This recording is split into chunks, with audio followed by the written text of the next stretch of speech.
pour chaque, quelle que soit sa typologie, qu'il soit évidemment audiovisuel, télévision officielle, puisqu'elle en parle officielle dans le sens.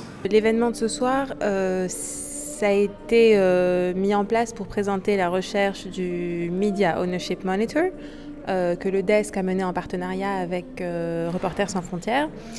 Et donc nous avons exposé, Ali Ammar et moi-même, les résultats de cette recherche, suivi de débats avec les nouveaux acteurs de la presse numérique, et ces investisseurs. Donc la question qui est aujourd'hui de comment allons-nous développer une presse numérique prise au sérieux, comment développer un nouveau modèle économique pour cette nouvelle presse, car comme on l'a vu dans les résultats, il y a un réel souci de financement des médias. Donc comme vous avez pu le voir là, les débats, on a deux investisseurs de taille, M. Ali Belhaj et M. Monsef Belkhayat, pour deux supports numériques. Et donc c'était justement pour ça, c'était pour informer le public de l'existence de cette étude qui est très intéressante, mais qui reste un travail, comme on l'a dit pendant la présentation, un travail qui devrait être collectif et qui va évoluer. C'est un premier jet, ce qu'on a présenté, avec des données, quelques-unes manquantes, des données non mises à jour, qui l'on espère seront mises à jour, soit par les médias eux-mêmes, soit par les instances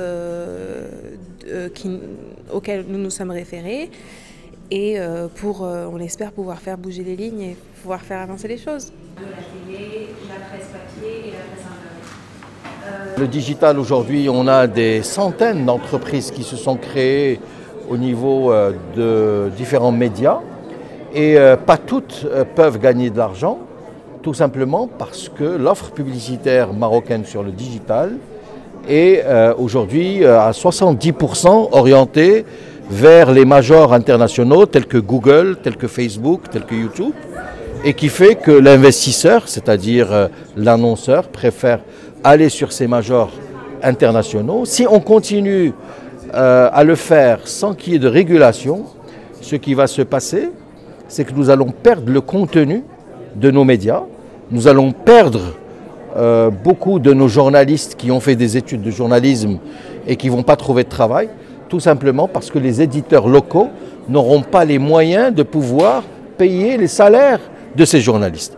Donc il y a, à mon sens, un vrai débat qui doit être institutionnalisé entre les professionnels des médias, les professionnels de la publicité et aussi les pouvoirs publics, pour pouvoir trouver des solutions qui existent et qui pourront, à mon sens, faire évoluer les médias au Maroc dans un sens positif, qui est celui de la concurrence, de la transparence et de l'indépendance.